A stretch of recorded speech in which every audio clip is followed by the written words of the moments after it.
خدا جس کو ہو درد کا مزہ ناز دوا اٹھائے کیوں.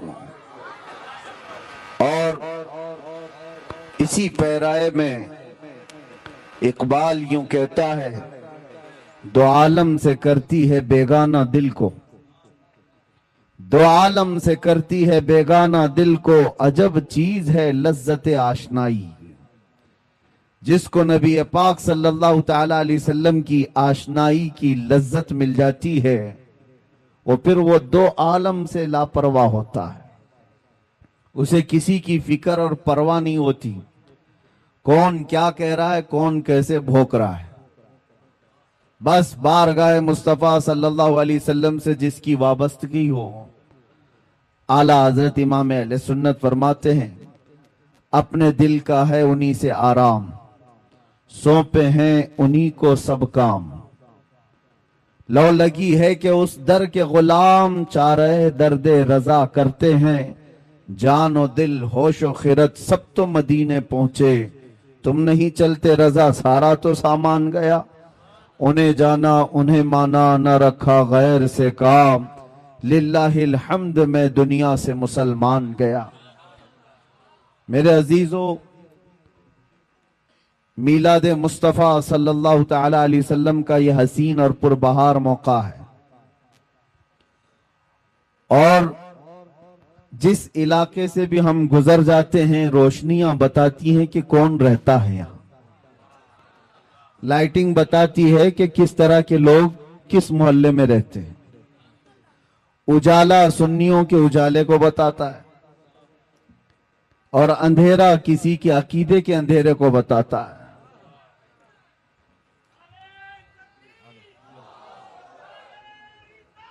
گلے گلزار برکاتیت حضور سیدی امان ملت تشریف لا رہے ہیں. آپ تمامی حضرات بغیر کسی دھکے کے اپنی اپنی جگہ پر کھڑے رہیں.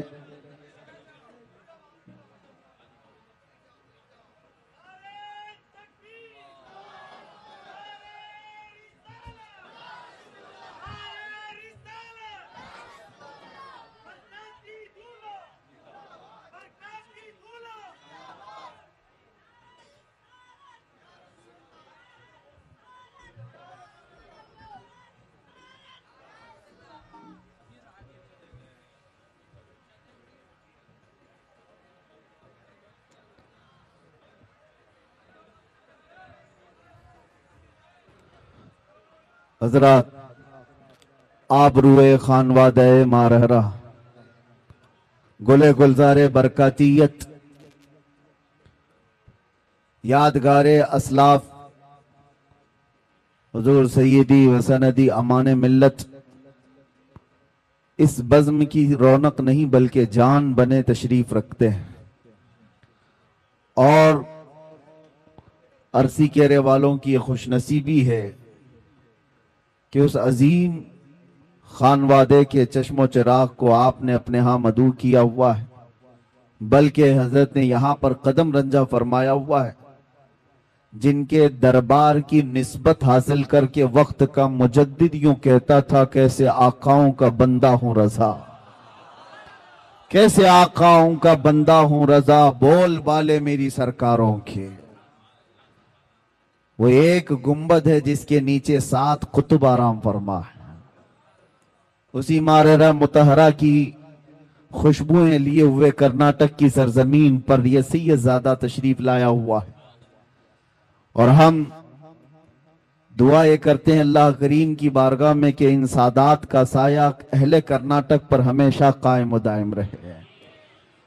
ان کی آمد سے جو فیوز و برکات چلتے ہیں، ساتھ ہی عقیدے کی حفاظت بھی ہوتی ہے، اور ایک صراط مستقیم پر چلنے کا حوصلہ عام سنی نوجوان کو ملتا ہے انہی چہروں سے. اللہ تبارک و تعالی اقبال بلند فرمائے. اور آج کی محفل کی بڑی عظیم رونق تھے حضور سیدی و سندی مرشدی امین ملت ادام اللہ فیوزہ، لیکن حضرت کی طبیعت کی علالت کی وجہ سے، ناساز ہونے کی وجہ سے حضرت تشریف نہیں لائے. اور انشاءاللہ ہم امید کرتے ہیں کہ بہت جلدی اس علاقے میں حضرت کو ہم دیکھیں گے انشاءاللہ۔ میلاد مبارکہ کا پربہار موسم ہے، ربیع الاول شریف، یہ جلسے جلوس کا مہینہ ہم سنیوں کے درمیان کہلاتا ہے۔ اور میرے عزیزوں، یہ قسمت کی بات ہے، میلاد میلاد میلاد ایک لفظ سب جگہ مشہور ہے، اور میلاد کوئی ایک نئی چیز نہیں، میلاد تو پیدائش کو کہتے ہیں، پیدائش کو کہتے ہیں۔ لیکن نبی پاک صلی اللہ تعالی علیہ وسلم کے ساتھ میلاد کا لفظ ہو جاتا ہے تو وہ صرف پیدائش نہیں، وہ عید میلاد ہوتی ہے، پیدائش کی خوشی بھی ہے ساتھ میں، ہر ایک کے لیے نہیں ہے، نبی پاک صلی اللہ علیہ وسلم کی ولادت کے ساتھ۔ مجھے آپ یہ بتاؤ، جو اس موسم میں کیڑے مکوڑے باہر نکل کر کے میلاد پر شرک اور بدعت کے فتوے لگاتے رہتے ہیں، ان سے پوچھو ہوتا کیا ہے میلاد میں؟ ذکر رسول پاک ہی تو ہے، نبی پاک صلی اللہ تعالی علیہ وسلم کا ذکر کرنا، اس کے لیے تمہارے باپ داداؤں سے پرمیشن لینے کی ضرورت ہے؟ اللہ کریم جس کے ذکر کو قرآن پاک میں یوں فرماتا ہے وَرَفَعْنَا لَكَ ذِكْرَكَ، اور قرآن پاک آغاز سے آخر تک قرآن ہے، نعت مصطفیٰ محبوب کے بیان کا کیسا انوکھا ڈھنگ ہے۔ ایک بات یاد رکھو میرے عزیزوں، ابھی میں دیکھ رہا تھا کوئی پڑوسی ملک کا ایک مولوی صاحب جو میلاد مصطفیٰ صلی اللہ علیہ وسلم کے متعلق سوال کیا جا رہا ہے تو دل کا کوڑ باہر نکل آتا ہے، نہیں ناجائز ہے، یہ کہیں ہے نہیں۔ سامنے والے نے کہا کہ سنا ہے، سنی لوگ جواب میں کہتے ہیں کہ مکہ میں حضور پیدا ہوئے تھے تو مکہ والوں نے میلاد نہیں منائی، اس لیے کہ کفار و مشرکین تھے جب حضور وہاں پیدا ہوئے تھے، لیکن جب مدینہ طیبہ تشریف لے گئے تھے تو مدینے والوں نے دف بجا کر کے حضور کا استقبال کیا تھا، حضور کی آمد کا شاندار استقبال کیا تھا۔ تو سنی لوگ یہ کہتے ہیں کہ ہم مدینے والوں کے نقش قدم پر چلتے ہیں۔ مولوی صاحب نے کہا میاں یہ تو ایک ایسی ہی بات ہے، پھیلائی ہوئی بات ہے، میں ان لوگوں سے کہتا ہوں کہ مدینہ طیبہ میں حضور ایک بار آئے تھے، ایک بار استقبال ہوا، کیا ہر سال تھوڑی نہ ہوتا ہے؟ حضور پیدا ہوئے ایک سال تو کیا ہر سال تھوڑی نہ منائی جاتی ہے؟ جبکہ اس کمبخت مولوی صاحب کو یہ نہیں پتا ہر سال آزادی کے موقع پر خود بھی کھڑا ہوتا ہے، پورے ملک کی آزادی کی خوشیوں میں بچوں کو بھی جھنڈے لے کر کھڑا ہوتا ہے۔ ہم ان سے پوچھتے ہیں تمہارا ملک ایک بار آزاد ہوا تھا کہ ہر سال آزاد ہوتا ہے؟ ایک ہی بار ہوا تھا، لیکن اس کی یادگار تو مناتے ہو۔ یہاں پر کوئی ان کو جواب نہیں ہے، اس کو یہ کہتے ہیں کہ نہیں یہ تو ایک دنیاوی معاملات ہے، اس کو دین پر قیاس نہ کرو۔ ان کے گھر میں چور بیٹا پیدا ہو، پتہ ہی نہیں اس کا مستقبل کیا ہونے والا ہے، پتہ ہی نہیں ہے، بڑا ہو کر کے ڈاکو بنے گا کہ ڈاکٹر بنے گا معلوم نہیں، لیکن برتھڈے ہر سال اس کا ہونا چاہیے، کیک بھی بڑا لاؤ، مٹھائیاں بھی لاؤ، لوگوں کو دعوتیں بھی دو۔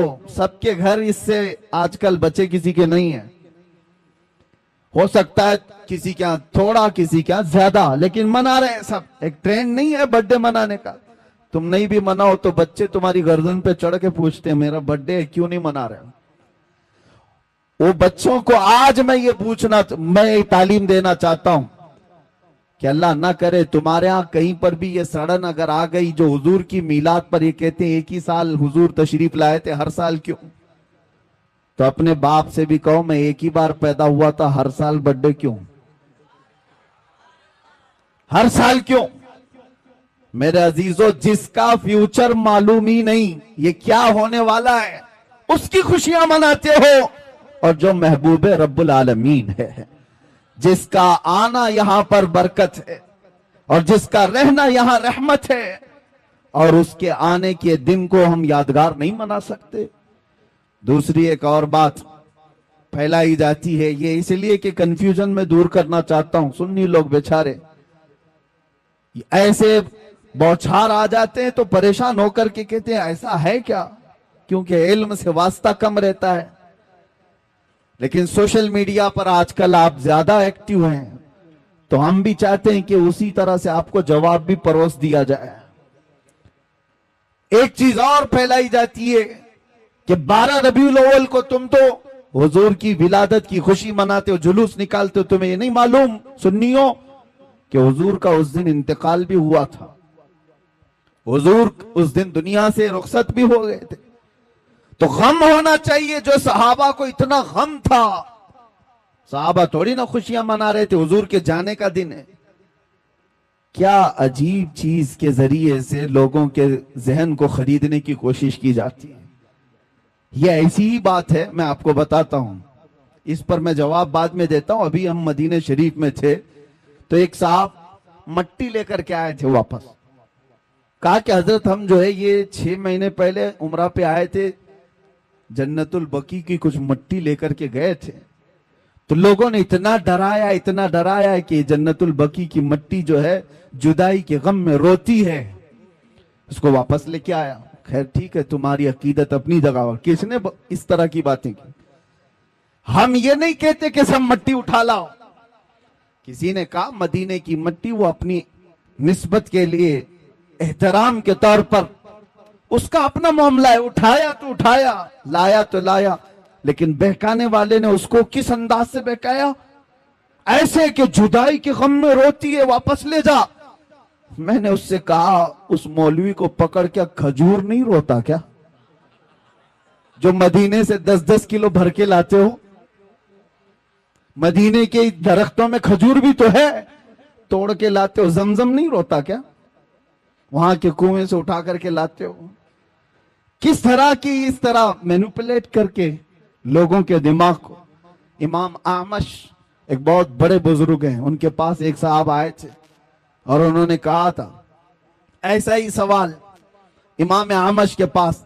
कहा कि हुजूर मैं मस्जिद में सजदा करके जाता हूं, कंकरियां पेशानी पर लग जाती हैं, मैं घर पर जाता हूं झाड़ता हूं, तो कुछ लोगों ने कहा मस्जिद की जो कंकरियां पेशानी पर लगती हैं वो अगर घर में जाकर झाड़ोगे तो वो चीखती हैं, चिल्लाती हैं कि मस्जिद से मुझे उठाकर तुम बाहर ले आए। इमाम आमश से उसने पूछा कि इसका हल क्या है बताइए। तो इमाम ने कहा जब वो चीखने चिल्लाने लगे तो उनका गला दबा के पकड़ लेना। जब वो कंकरियां चीखने चिल्लाने लगे तो उनका गला दबा लेना। उसने कहा कि हुजूर ये भी क्या जवाब है, क्या कंकरियों का गला होता है? आपने कहा गला नहीं होता तो चिल्लाती कहां से? वो बड़े इमाम थे, बड़े बुजुर्ग थे, वो इस तरह के जवाब देते थे। ये जो आज फैलाया गया है, हाँ हुजूर की विलादत भी हुई थी, हुजूर का विसाल भी हुआ था 12 रबीउल अव्वल, लेकिन फर्क ये है मेरे अजीजों, नबी पाक सल्लल्लाहु ताला अलैहि वसल्लम के जाने के गम के बारे में तुम कहते हो। हम दोनों चीजों को रख करके देखते हैं, तुम्हारे ऊपर हुजूर के जाने का गम गालिब क्यों है? हुजूर पाक सल्लल्लाहु ताला अलैहि वसल्लम की आमद की खुशी क्यों नहीं है? एक कुरान की आयत से मैं बताता हूं। इस उम्मत पर अल्लाह तबारक व तआला वैसे अज़ाबात नाजिल नहीं करता जैसे पिछली उम्मतों पर आते थे। पिछली उम्मतें जब गुनाह करती थी, कुछ बंदर बन गए, कुछ खिंजीर बन गए, किसी पर नोकीले पत्थरों का अज़ाब आया। रब ताला फरमाता वअमतरना अलैहिम हिजारतम मिन सिज्जील मंदूद, हमने उन पर नोकीले पत्थरों की बारिश कर दी। फजअलना आलियहा साफिलहा, ऊपर वाले हिस्से को पलट कर नीचे कर दिया है, और कभी किसी को तेज हवाएं भेजकर खोपड़ियां उड़ गई हैं, लोगों के भेजे कानों से निकल गए। ऐसे तूफान नूह के अज़ाब आए। क्यों आते थे? उनके कुछ गुनाह थे, उन उम्मतों की कुछ नाफरमानियां होती थी, गुनाहों की वजह से अज़ाबात आते थे। लेकिन मैं पूछता हूं मेरे अजीजों, क्या वो गुनाह इस उम्मत में नहीं होते? क्या ये उम्मत वो गुनाह नहीं करती? शुएब अलैहिस्सलाम की कौम पर सिर्फ इसलिए अज़ाब आया था कि वो नाप तोल में कमी करते थे। यहां तो पता नहीं हर चौथा पांचवा दुकानदार वही कर रहा होगा। नाप तोल में कमी एक बहुत बड़ा गुनाह था जिसकी वजह से अल्लाह का अज़ाब आया। और वो नबी की नाफरमानी भी करते थे। नूह अलैहिस्सलाम की कौम अपने नबी को बशर कहती थी, यहां पर भी है वो अपने नबी को बशर। बशर का मतलब आम आदमी की तरह कहते थे, बशर तो है ही, आम आदमी की तरह समझते। अल्लाह का अजाब आया, लेकिन इस कौम में वो सारे गुनाह हैं, जिना भी है, चोरी भी है, डकैती भी है, नाप तोल में कमी भी है, नाफरमानियां है, शिरक है, कुफ्र है, अजाबात क्यों नहीं आते? इसका जवाब खुद रब्बे जुल जलाल कुरान में फरमाता है, वमा कान अल्लाहु लियुअज़्ज़िबहुम व अंत फीहिम। अल्लाह ताला इस उम्मत पर वैसा अजाब नाजिल नहीं करेगा इसलिए कि इनके बीच में मेरा महबूब जलवागर है। अब ये आयत तवज्जो चाहता हूं, अल्लाह ने क्या फरमाया? व अंत फीहिम, ऐ रसूल आप इनके बीच में हैं, आप इनके बीच में हैं, इसीलिए अल्लाह का अजाब नहीं आता। कुरान से पूछो, क्या वो 63 साल ही अजाब नहीं आया था या अब तक नहीं आ रहा है? हुजूर जब रुए जमीन पर थे 63 साल जाहिरी जिंदगी, उस वक्त भी अजाबात नहीं आए। 1400 साल गुजर गए, अब भी वो अजाबात नहीं आते, बल्कि कयामत तक वैसे अजाबात नहीं आएंगे। कुरान का मतलब यह है कि महबूब इनके बीच में हो आप, तो इसका मतलब सिर्फ 63 साल नहीं, कयामत तक मेरा महबूब इनके बीच में जलवागर है। तो तुम कहां से ये चीज लेकर के आ गए कि हुजूर पाक सल्लल्लाहु ताला अलैहि वसल्लम के जाने का गम? मेरे अजीजों, हुजूर हमारे दरमियान मौजूद हैं। एक बुजुर्ग की बात मुझे याद आती है, मदीने के बड़े आशिक थे, मदीने से जाना नहीं चाहते थे। हुजूर पाक सल्लल्लाहु ताला अलैहि वसल्लम के दरबार में हाजिरी दी और जब जाने का वक्त आया तो रोने लग गए। कहा, क्या आका के दरबार में जो मेहमान आता है उसे वापस भेज दिया जाता है, जिसको जाने की तमन्ना ना हो? रोते रोते सो गए। मेरे आका सल्लल्लाहु अलैहि वसल्लम ख्वाब में तशरीफ लाए उस बुजुर्ग के, कहा कि जिसका अकीदा यह है कि मैं सिर्फ मदीने में रहता हूं तो वो मदीने में ही रह जाए।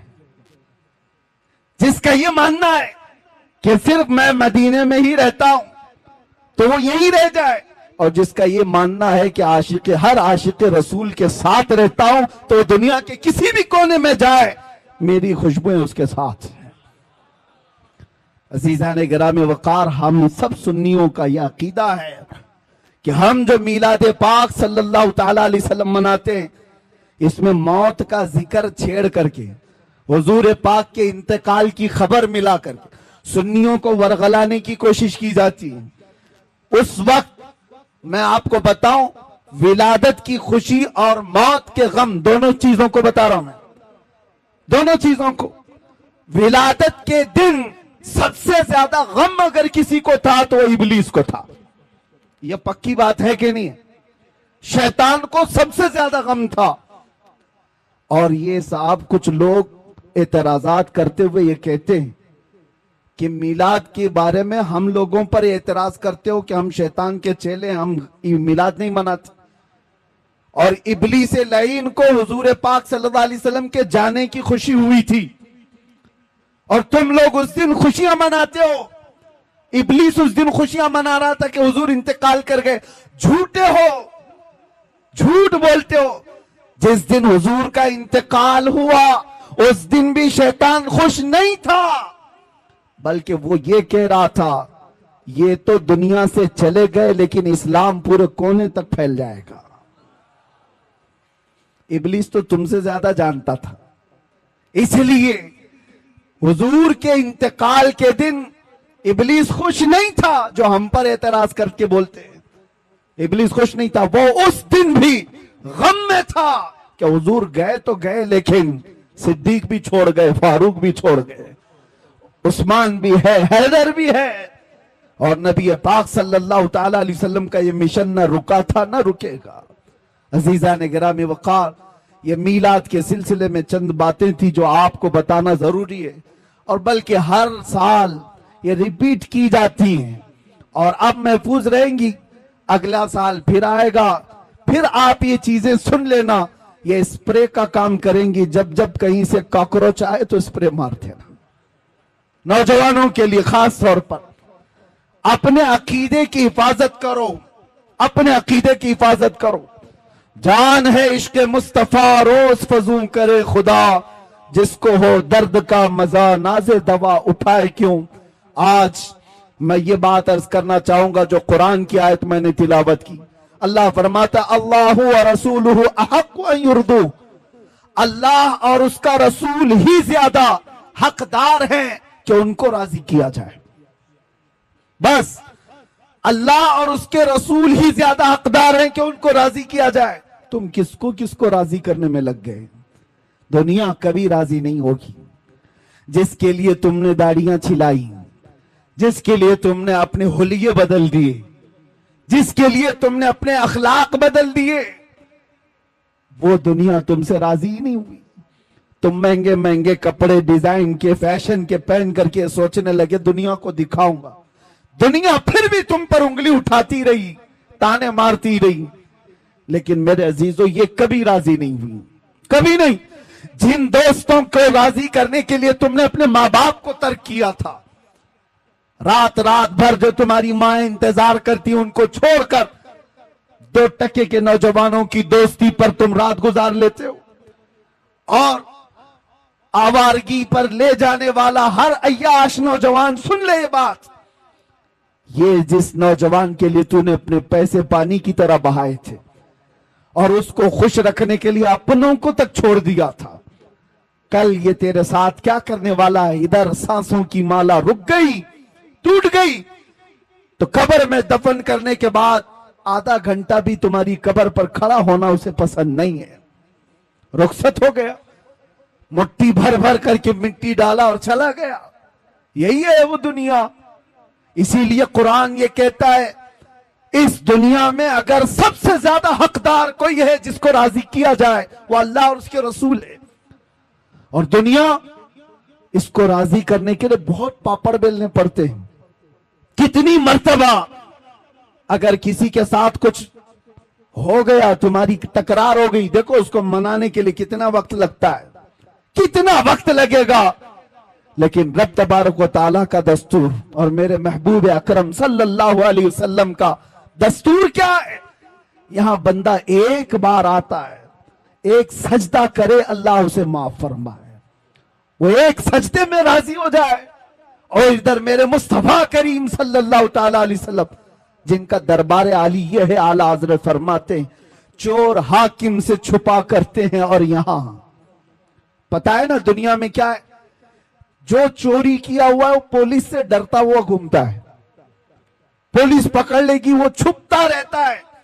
लेकिन या रसूल अल्लाह तुम्हारा दरबार ही अलग है, चोर हाकिम से छुपा करते हैं और यहां तेरे दामन में छुपे चोर अनोखा तेरा करके तुम्हारे गुनाह मांगे तुम्हारी पना और तुम कहो दामन में आ, तुम पे करोड़ों दुरूद।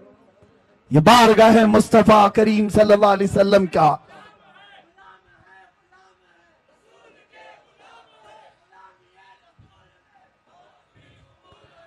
उस रसूल पाक सल्लल्लाहु ताला अलैहि वसल्लम को राजी करने के लिए बरसों नहीं लगते, सदियां नहीं लगती, बल्कि बस मिनटों की बात है। इधर तुम्हारे दिल से आह निकली, उधर वो मेरे मुस्तफा करीम सल्लल्लाहु अलैहि वसल्लम की तरफ से दुहाई आ गई। आपको मैं बताऊं, हजरत अबू हफ्स समरकंदी फरमाते हैं मक्का मुकर्रमा में एक शख्स का इंतकाल हो गया था और मरते ही उसका चेहरा गधे की शक्ल का बन गया, चेहरा बदल गया था। एक ही बेटा था, देखा मैयत को, डर गया कि मैयत को दिखाएं तो कैसे दिखाएं लोगों को, बदनामी कितनी होगी, रुसवाई कितनी होगी। उसने क्या किया, घर के सारे दरवाजे बंद कर दिए और औरतों से, घर वालों से कहा कि घर के अंदर ही गड़ा खोद कर हम इसे दफन कर देंगे, यहीं दफन कर देंगे मेरे बाप को। चेहरा जानवर की तरह दिख रहा है, वो रो रहा था, गम में था। इसी असना में उसके घर का एक दरवाजा खुला, एक बुजुर्ग घर के अंदर आए, चेहरे पर चादर पड़ी हुई थी। वो सीधे गए और उस मैयत के पास खड़े होकर उसकी चादर हटाई और अपना चेहरा, अपना हाथ उसके चेहरे पर रखा। थोड़ी देर के बाद चादर ढाक दी, वापस पलट आए, इस नौजवान के पास आए। वो बुजुर्ग पूछने लगे क्या बात है, गम क्यों कर रहा है, रोता क्यों है। उस नौजवान ने कहा मैं तो जानता नहीं आप कहां से आ गए, लेकिन देखो आप मेरे बाप की हालत क्या हो गई, मरने के बाद उसका चेहरा बदल गया, किस तरह से मैं लोगों को अपने बाप का चेहरा दिखाऊंगा, मैं कैसे इसका गुस्ल कफन दफन करूंगा, मैं इसी गम में रो रहा हूं। आने वाले बुजुर्ग ने कहा जा देख तो सही तेरे बाप का चेहरा सलामत तो है, कुछ नहीं हुआ है। वो नौजवान खड़ा हुआ, जा करके देखता है चेहरा, अल्लाह अकबर। अब वो कहता है मेरे बाप का चेहरा 14वीं के चांद की तरह चमक रहा था, हसीनो जमील चेहरा था। वो खुशी के आंसू रोने लग गया। और ये बुजुर्ग जा रहे थे, इनको पकड़ लिया और पूछा आप कौन है, फरिश्ते हैं अल्लाह के, आप तो मेरे घर पर रहमत बन करके आए, कौन है आप जो मेरी मदद के लिए आए। चेहरे से चादर हटी। आने वाले बुजुर्ग ने कहा अना मुहम्मदुन रसूलुल्लाह, मैं मोहम्मद अल्लाह का रसूल हूं। और फिर फरमाया तेरे बाप का एक गुनाह ऐसा था जिससे मौला गजबनाक था, रब तबारक व तआला का गजब था और इसका चेहरा बदल दिया गया था। लेकिन सुनो मेरे अजीजों, इस वाक़े को बयान करने का मकसद क्या है, मैं अर्ज करता हूं, उस लड़के ने पूछा मेरे बाप ने ऐसा क्या किया था, ऐसा क्या किया था जिसकी वजह से चेहरा बदल गया। सुनो ताजदार कायनात के उस गैरतमंद रसूल की बात को सुनो। मेरे आका फरमाते हैं बाप के गुनाह में बेटों के सामने नहीं आया करता। बाप क्या करता था, बेटों को बताना ये मेरी आदत नहीं, लेकिन एक बात बताता हूं, तेरे बाप की अच्छाइयां भी थी, बुराई क्या थी ये नहीं बताया, अच्छाई क्या थी वो बताता हूं।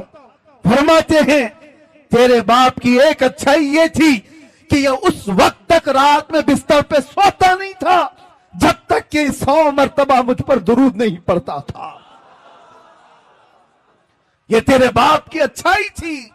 और जब इसका इंतकाल हुआ, इसके कुछ गुनाहों की वजह से रब ताला का गजब तो हुआ, लेकिन जो फरिश्ता इसका दुरूद मुझ तक पहुंचाता था उस फरिश्ते ने मुझे खबर की। मैं मदीने से उसी वक्त यहां आया, देखा तेरे बाप का चेहरा सही में बदला हुआ था, लेकिन मैंने हाथ रखा चेहरे पर, अर्ज की मौला से ऐ रब्बुल आलमीन, जो चेहरा मुझ पर रोजाना दुरूद पड़ता है अगर वो ही बदल गया तो दुनिया क्या कहेगी। रब ताला ने फरमाया हबीब आप अपना हाथ उठाओ, अब मौजूद जितने लोग हैं उन सबसे ज्यादा खूबसूरत उसको बनाया जाएगा। आता है फकीरों पे उन्हें प्यार कुछ ऐसा, खुद भीख दे और खुद कहे मंगते का भला।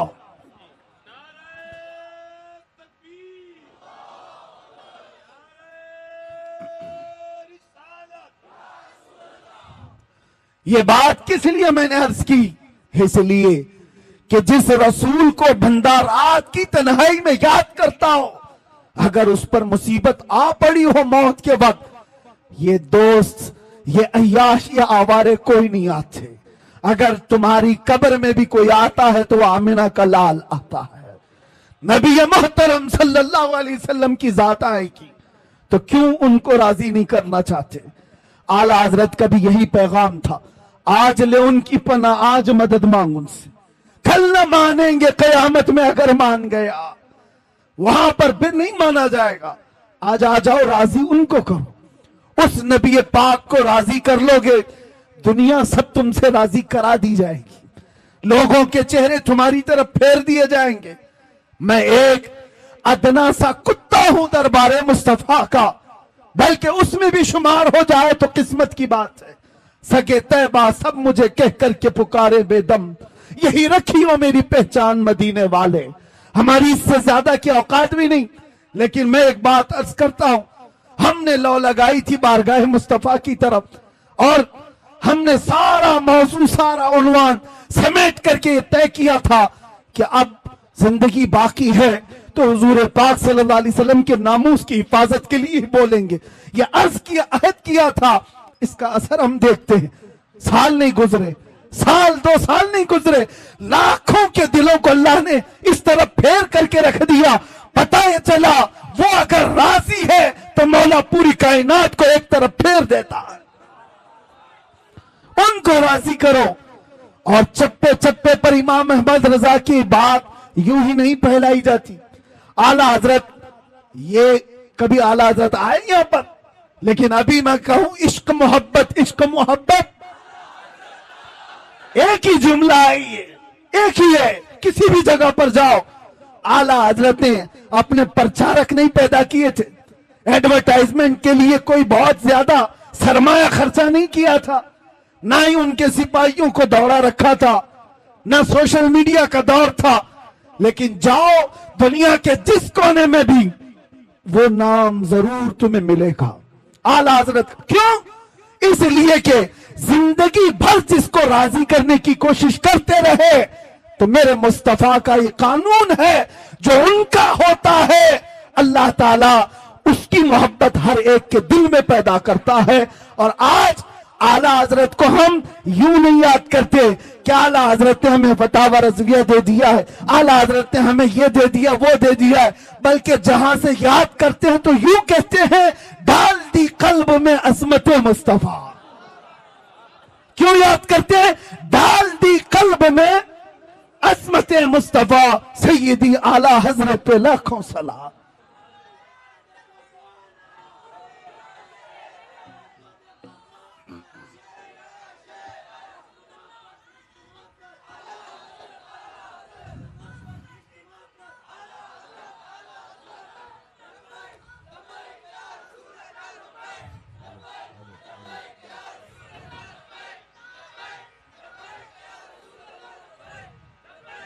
آپ کو میں یہ بات بتا دوں، نبی پاک صلی اللہ تعالی علیہ وسلم کو راضی کرنے والا پھر وہ دنیا کی پرواہ نہیں کرتا دنیا اسے کیا کہہ رہی ہے کیا نہیں کہہ رہی. یہی تو اقبال نے کہا، دو عالم سے کرتی ہے بیگانہ دل کو. بات سمجھو، دو عالم سے کرتی ہے بیگانہ دل کو، عجب چیز ہے لذت آشنائی، عجب چیز ہے لذت آشنائی. یہ بلال حبشی کو ملی تو انہوں نے یہ نہیں دیکھا کہ ان کا رنگ کیا ہے. یہ سلمان فارسی کو ملی، انہوں نے یہ نہیں دیکھا کہ غربت کیا ہے. جس کو بھی یہ لذت آشنائی ملتی ہے وہ پھر صرف اور صرف ان کی رضا کی کوشش کرتا ہے، محبوب روٹھنے نہ پائے. آپ کو پتا ہے اس کے لیے اللہ و رسولہ احق ان یردو، اس پر میں بات کر رہا ہوں. ہجرت کا موقع ہے، مشہور واقعہ آپ کو پتا ہے، غار ثور میں میرے آقا صلی اللہ علیہ وسلم صدیق اکبر کے ساتھ ایک سانپ حضرت ابو بکر صدیق کے پاؤں میں کاٹ رہا تھا، واقعہ پتا ہے. اور اس کے بعد زہر چڑھ بھی گیا. نبی پاک صلی اللہ تعالی علیہ وسلم وہاں موجود ہیں غار میں. سانپ سے کٹوانا آسان بات نہیں ہے. ارے میاں، اگر کاٹا بھی چپ جائے تو ہمارا جسم بے اختیاری میں ہل جاتا ہے. آپ کو ہلانے کی ضرورت نہیں، چلتے چلتے اگر کنکری چپ گئی تو آپ خود بخود ہل جاؤ گے، بیلنس بگڑ جائے گا. آپ کے اندر اختیار نہیں ہے کہ چاہ کر کے ہلوں گا، نہیں، بے اختیار ہل جاتے ہو. کانٹا بھی چبھے، سانپ کاٹ رہا ہو، زہر چڑھ رہا ہو، لیکن صدیق اکبر کے جسم میں جنبش بھی نہیں آتی، حرکت بھی نہیں آتی. وجہ کیا ہے؟ نبی پاک صلی اللہ علیہ وسلم ان کے زانوں پر سر رکھ کر آرام کر رہے ہیں. رسول کو راضی رکھنا ہے، خلل نہ ہو. اور ادھر یہ سانپ، آپ آج بھی تحقیق کر کے معلوم کر لو، سانپ کا زہر ایسا ہے کہ آدھے گھنٹے میں آدمی مر سکتا ہے. کچھ سانپ ایسے ہیں آدھے گھنٹے میں آدمی مر سکتا ہے. صدیق اکبر کو جو سانپ کاٹ رہا تھا برسوں پرانا سانپ، زہر چڑھ چکا ہے، لیکن آپ کے جسم میں حرکت نہیں، آپ پاؤں تک ہلانا نہیں چاہتے. ان کو پکا معلوم ہوگا کہ یہ سانپ کا زہر اگر اوپر تک چڑھ آیا تو ابھی تھوڑی دیر کے بعد میری موت ہو جائے گی، موت ہو جائے گی، جان جانے والی ہے. اور رسول اللہ کو وہ نیند سے اٹھانا نہیں چاہتے. صدیق بلکہ غار میں جان ان پہ دے چکے، حفظ جان جو جان فروز غرر کی ہے. اعلیٰ حضرت کہتے، پتہ ہے آپ کو میں بتاتا ہوں، مسلمان ہو تو سب سے پہلا فرض کیا ہے پتا ہے آپ کو؟ سب سے پہلا فرض، آپ تو کہیں گے ایمان کی بات پوچھ رہا ہوں، کلمہ نہیں، سب سے پہلا فرض ہے جان بچانا، جان کی حفاظت سب سے پہلا فرض۔ پھر اس کے بعد دوسرے فرض ہے نماز یا دین کی حفاظت، یہ دوسرا فرض۔ جو سب سے پہلا فرض ہے وہ جان بچانا، اعلیٰ حضرت فرماتے حفظ جان، جان فروز غرر کی ہے، سارے فرائض کی جان ہے یہ، جان کو بچانا۔ اور صدیق اکبر جان ہی نچھاور کر رہے ہیں، کس پر؟ نبی پاک کی صرف نیند پر، اٹھایا نہیں۔ لیکن بارگاہ مصطفیٰ صلی اللہ علیہ وسلم میں جب کبھی کوئی کھڑا ہوتا ہے تو اسے پورا کا پورا لوٹا دیا جاتا ہے، یہ نہیں ہے کہ کچھ باقی رکھا جاتا۔ حضور بیدار ہوئے، دیکھا صدیق اکبر کے چہرے کو بدلا ہوا، جسم کے اندر عجیب سی کیفیت ہے۔ میرے آقا نے پوچھا کیا ہوا؟ کہا لدغت الحیۃ یا رسول اللہ، اے اللہ کے رسول سانپ کاٹ رہا ہے۔ حضور نے اپنا لعاب پاک لگایا، زہر ختم ہوا۔ واقعہ پتا ہے، حضرت ابوبکر کہتے ہیں زندگی بھر مجھے پھر یہ پتہ ہی نہیں چلتا تھا اس پاؤں میں سانپ کاٹا تھا کہ اس پاؤں میں کاٹا تھا۔ ایک بات ہی۔ دوسری بات، نبی پاک صلی اللہ علیہ وسلم مولا علی کے ساتھ، عصر کا وقت ہے، حضور کی نماز عصر ہوئی، حضرت علی نے نماز عصر نہیں پڑھی۔ یہاں بھی یہی مسئلہ ہے، نبی پاک صلی اللہ علیہ وسلم حضرت علی کی گود میں سر رکھ کر آرام فرما رہے، سورج ڈوب رہا تھا۔ وہ عام لوگوں کی بات نہیں کر رہا، حیدر کرار کی نماز، نماز جا رہی ہے، غم اندر سے ہے، لیکن بارگاہ مصطفیٰ میں بیٹھے نبی پاک آرام کر رہے ہیں، نماز جا رہی ہے۔ مجھے بتاؤ، اللہ کی عبادت اور ادھر رسول اللہ کی نیند، حضرت علی نہیں اٹھائے، سورج ڈوب گیا، عصر چلی گئی۔ اس کے بعد میرے آقا کی نیند یا میرے آقا صلی اللہ علیہ وسلم کی آنکھ کھلی تو آپ نے دیکھا حضرت علی کو روتے ہوئے، پوچھا کیا ہوا؟ عصر قضا ہوئی۔ حضور پاک نے ان کے لیے بھی کیا کیا؟ اشارہ کیا، ڈوبے ہوئے سورج کو پلٹایا۔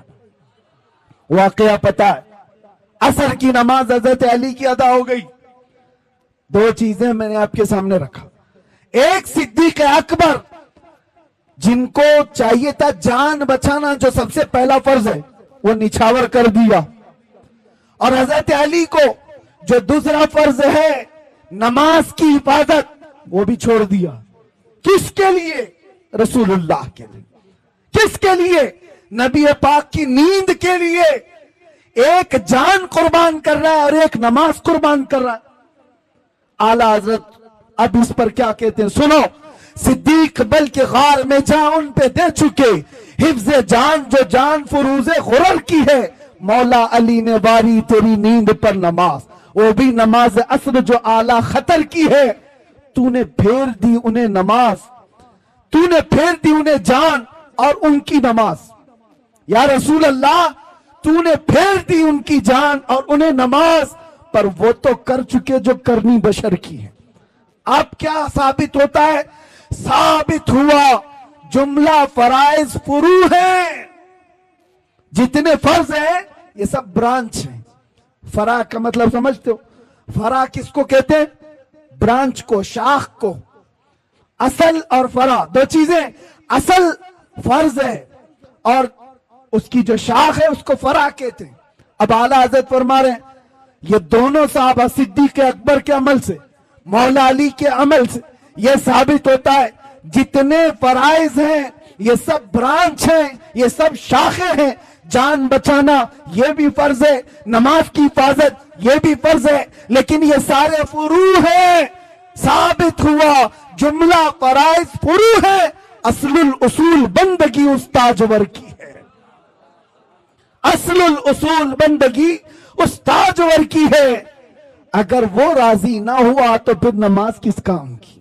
اگر وہ تمہارے ساتھ نہ ہو تو جان کس کام کی؟ وہ جو نہ تھے تو کچھ نہ تھا، وہ جو نہ ہو تو، سنیوں کو یہ پتا ہے، وہ جو نہ ہو تو، اور جان ہے وہ جہان کی، جان ہے تو جہان ہے، اور اقبال یہ فیصلہ کن انداز میں کہتا ہے آبروئے ماں زنام مصطفیٰ، ہم سب کی عزت و آبرو مصطفیٰ کے نام سے ہے، ہر چیدری دنیا باد مصطفیٰ، جو کچھ بھی دنیا میں ہے وہ مصطفیٰ کے بعد ہے۔ اس نقطے پر آ جاؤ اے سنی مسلمانوں، ہمیں راضی کرنا ہے، ہمیں کرنی ہے شہنشاہ بطحا کی رضا جوئی، وہ اپنے ہو گئے تو رحمت پروردگار اپنی، بس راضی کرنے پر لگے رہو میرے مصطفیٰ کریم صلی اللہ علیہ وسلم کو، اگر وہ راضی ہو گئے تو رحمت پروردگار ہماری۔ یہ ایک بات اور بتاتا ہوں، کس چیز کے لیے دوڑ بھاگ کر رہے ہو؟ سیاست کے لیے، حکومت کے لیے، چلو دوڑ بھاگ کر رہے ہو، ایجوکیشن کے لیے، سکسس کے لیے، دنیا میں کیا کیا چیزیں سب گناؤں میں بولتا ہوں۔ سیاست چاہیے تمہیں، قیادت چاہیے تمہیں، ایجوکیشن چاہیے، مقام و بلند مرتبہ چاہیے، سب چاہیے، ساری چیزیں کہاں سے ملیں گی؟ بتاتا ہوں تمہیں، حکومت، سیاست، یہ دنیا، یہ ساری چیزیں۔ اقبال کی بات تو سنو، کہتا ہے کہ محمد سے وفا تو نے تو ہم تیرے ہیں۔ ارے یہ جہاں چیز ہے کیا؟ ارے یہ جہاں چیز ہے کیا؟ لوح و قلم تیرے، تو سیاست اور حکومت کی بات کر رہا ہے، یہ جہاں چیز ہے کیا؟ حضور سے وفا کر کے دیکھ، لوح و قلم تیرے ہیں۔ پتہ ہے حضور سے وفا کرنے والا غلام ایک عمر ابن خطاب، مصر سے ایک قاصد آیا تھا، یہ کہتا ہوا کہ دریائے نیل ہر سال سوکھ جاتا ہے، دریا آج بھی ہے وہ دریائے نیل، ہر سال سوکھ جاتا ہے، اور مصری لوگ کیا کرتے ہیں، ایجپشن لوگ 16 سال کی ایک نوجوان لڑکی کو دلہن بنا کر جلوس نکالتے ہیں اور اس کو ذبح کرتے ہیں، دریا میں ڈالتے ہیں، پھر پانی اوپر آ جاتا ہے۔ ہر سال بلی چڑھانی پڑتی تھی، ہر سال بلی چڑھائی جاتی تھی، لیکن جب اسلام آیا تو وہاں پر موجود صحابی نے یہ لکھ کر کے بھیجا، امیر المومنین اب کی بار کیا کیا جائے، ہم کیا کسی لڑکی کو ذبح کرنے کی اجازت دیں گے؟ مولا عمر ابن خطاب نے کہا نہیں، ہرگز نہیں۔ ایک خط لکھا اس صحابی رسول کو جواب، ان کو بھی جواب میں لکھا، اور ایک خط لکھا دریائے نیل کے نام پر۔ آج تک دنیا میں دیکھا ہے آپ نے کسی کو کہ کوئی دریا کو بھی خط لکھ رہا ہو؟ کوئی دریا کو بھی خط لکھ رہا ہو؟ دریا کے نام پر لکھتے ہیں عمر ابن خطاب، اے دریائے نیل، عمر ابن خطاب رسول اللہ کا غلام تجھ سے کہتا ہے اگر تو اپنی مرضی سے چلتا ہے تو ہمیں تیری کوئی حاجت نہیں، اور اگر اللہ کے حکم سے چلتا ہے تو عمر کا حکم ہے کہ ابھی چل پڑا۔ خط لکھا، صحابی رسول کو بھیج دیا، ایک خط ان کے نام تھا، ایک خط دریائے نیل کے نام پر تھا، اور حضرت عمر کا حکم تھا جو میرا خط دریائے نیل کے نام پر ہے وہ دریا میں ڈال دو۔ اللہ اکبر۔ میرے عزیزوں، یہ صرف واقعات نہیں ہے، سنو، جب یہ خط پہنچا گورنر مصر نے اپنا خط اپنے پاس رکھا، دریا کا خط لے جا کر دریائے نیل میں ڈالا جو سوکھ گیا تھا۔ تاریخ نگار بتاتے ہیں خط جیسے ہی پڑا 16 گز پانی اوپر موجیں مارتا ہوا آ گیا تھا۔ کس کی حکمرانی ہے؟ کس کی حکمرانی ہے؟ نبی کا جو ہو گیا ہر چیز اس کے قدموں کے نیچے لا دی جاتی ہے۔ اسی کو کہا ہے اقبال نے کہ ٹل نہ سکتے تھے جنگ میں اگر اڑ جاتے تھے، پاؤں شیروں کے بھی میدان سے اکھڑ جاتے تھے، حق سے سرکش ہوا کوئی تو بگڑ جاتے تھے، ارے تیغ کیا چیز ہم توپ سے بھی لڑ جاتے تھے۔ آ گیا ان لڑائی میں گر وقت نماز، قبلہ روحوں کے زمین بوس ہوئی قوم حجاز۔ اور اسی میں اقبال کہتا ہے دشت تو دشت ہے دریا بھی نہ چھوڑے ہم نے، بحر ظلمات میں دوڑا دیے گھوڑے ہم نے۔ نبی پاک صلی اللہ علیہ وسلم کا جو غلام ہوتا ہے ان سے جو وفا کیا ہے اللہ تعالیٰ ساری کائنات اس کو مسخر کر کے دے دیتا۔ وہ تو صرف دریا کی ایک مثال میں نے دی، دریا کی ایک مثال دی۔ صحابہ کرام کے ایسے ایسے واقعات ہیں۔ حضرت سفینہ ایک جنگل میں راستہ بھٹک گئے تھے، مدینے کے قریب ایک جنگل میں راستہ بھٹک گئے، کہتے ہیں میں راستہ نہیں پا رہا تھا، اچانک ایک درندہ آ گیا، شیر، मुंह फाड़े हुए मेरे सामने आ गया, साहबी रसूल है, सुनो तवज्जो से, और शेर को देखकर किसकी हैबत नहीं होती, सब कपकपी आ जाती। हजरत सफीना कहते हैं जैसे ही वो शेर करीब आया, मैं क्या करता, मेरे पास ना हथियार, ना भाला, ना नेजा, कुछ नहीं। जब वो मुंह फाड़ कर मेरे पास आया, मैंने चीख करके इतना कहा, या अबल हारिस अना मौला रसूलुल्लाह, ऐ फाड़ खाने वाले दरिंदे, मैं रसूलुल्लाह का गुलाम हूं। हजरत सफीना कहते हैं वो शेर सर झुकाकर मेरे तलवे चाटने लगा और दम हिलाता हिलाता, रास्ता दिखाता दिखाता मुझे मदीने तक छोड़कर गया। उनके जो हो जाओ, कायनात उसकी तरफ है। इसीलिए कुरान क्या कहता है, अल्लाह व रसूलुहु अहक्कु अन युर्दू, अल्लाह और उसके रसूल इस बात के ज्यादा हकदार हैं उन्हें राजी किया जाए। ये जितनों को राजी करने के लिए तुम पापड़ बेलते रहते हो, झंडे लगाकर, अपने गलों में पट्टे डालकर, इसके उसके नारे लगा लगा कर, होता क्या है, सियासी लोग तुम्हें लॉलीपॉप तो दे सकते हैं, बाकी कुछ नहीं। और क्या है, इनके पास इधर से धक्का मारा उधर पहुंचा, उधर से धक्का मारा इधर पहुंचा, और इनके खुद के 5 साल के ठिकाने नहीं। जिनके 5 साल के ठिकाने नहीं, उनसे तुम अपनी आबरूएं वाबस्ता किए हो, अपनी उम्मीदें वाबस्ता किए हो। और जो सुल्तान और बादशाह क़यामत तक का है, उसके दरबार की तरफ हाथ क्यों नहीं उठाते, उसके दरबार की तरफ उठाओ।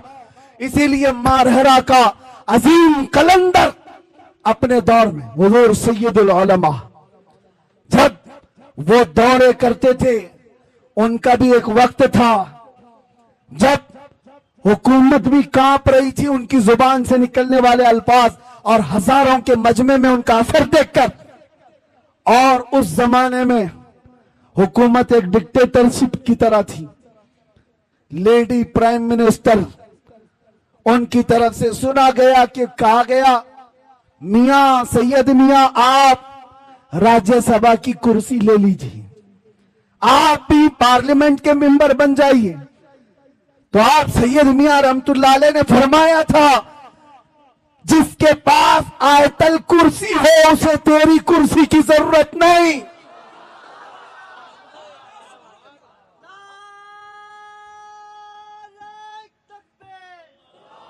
और एक बात, उसी मर्दे कलंदर का ये नारा जो मेरा टॉपिक है, उसी मर्दे कलंदर का ये नारा, देखा होगा दुनिया में ये लोग किसको किसको राजी करने के लिए भागते रहते हैं, अपनी जिंदगियां बर्बाद किए। 40-40 साल जिन्होंने नौकरी की, आज उनकी हालत क्या है, जेलों में बंद पड़े हुए, उनको पूछने वाला कोई नहीं, और झंडे उठाकर घूमते थे, और आज जेलों में बंद पड़ो। मैं नहीं कहता कि जेल में किसी कसूर की वजह से गए हो कि नहीं गए हो, लेकिन काश मुस्तफा के नाम पर गए होते तो दुनिया का हर चप्पा तुम्हारे लिए दुआ कर रहा होता। तुम तो किसी पार्टी की नौकरी करके गए, किसी पार्टी की नौकरी करते गए, अपनी जिंदगी के बेशबहा वक्त किसी की धोती उठाने में, किसी की साड़ी उठाने में। इनका हाल यही है, इनके साथ बैठा इनको राजी किया, उनके साथ बैठा उनको राजी किया, इलेक्शन में इसकी सीट ज्यादा आ गई, दर बदल लिया। ये सब करने वालों के अंजाम क्या होते हैं। इसीलिए सैयद मियां का ये नारा सुनो, ये सारे हालात देखकर मारेरा मुतहरा के मर्द कलंदर का ये नारा था, किसी की जय विजय क्यों पुकारे, क्या गरज हमको, हमें काफी है सैयद अपना नारा या रसूल अल्लाह।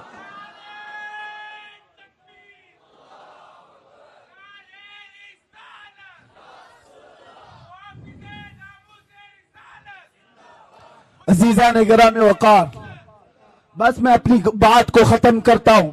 अल्लाह और उसके रसूल को राजी करने की फिक्र में रहो, बाकी किसी को राजी करने की जरूरत नहीं। कोई राजी नहीं होगा, ये बात पक्की है, ये बात पक्की है। हमसे भी कहा जा रहा था, हमसे भी कहा गया था, जब लास्ट दिन थे हमारे बाहर आने से पहले, ऑफर बहुत सारे आए, लेकिन मैं इजहार नहीं करना चाहता یہ کہ آپ یہ نہیں بولیں گے اور آپ یہ بولیں گے، آپ اس طرح سے کام کریں گے، ملک کا بھی فائدہ ہوگا، اس کا بھی فائدہ ہوگا، ہم سب سمجھتے کس کا فائدہ ہوگا۔ یہ باتیں کرنے والوں سے میں ایک بات کہا تھا، تمہاری کیا گارنٹی ہے کہ کب تک تم راضی رہو گے؟ کب تک تم راضی رہو گے؟ آج ہم یہ بولنا چھوڑ دیں، تم اس کے بعد کل لا کر کے کہو گے کہ قرآن پڑھنا بھی چھوڑ دوں، تیسرے دن بولو گے کلمہ بھی مت پڑھنا، یعنی تم کو راضی کرتے کرتے پورے کپڑے اتار دیے جائیں۔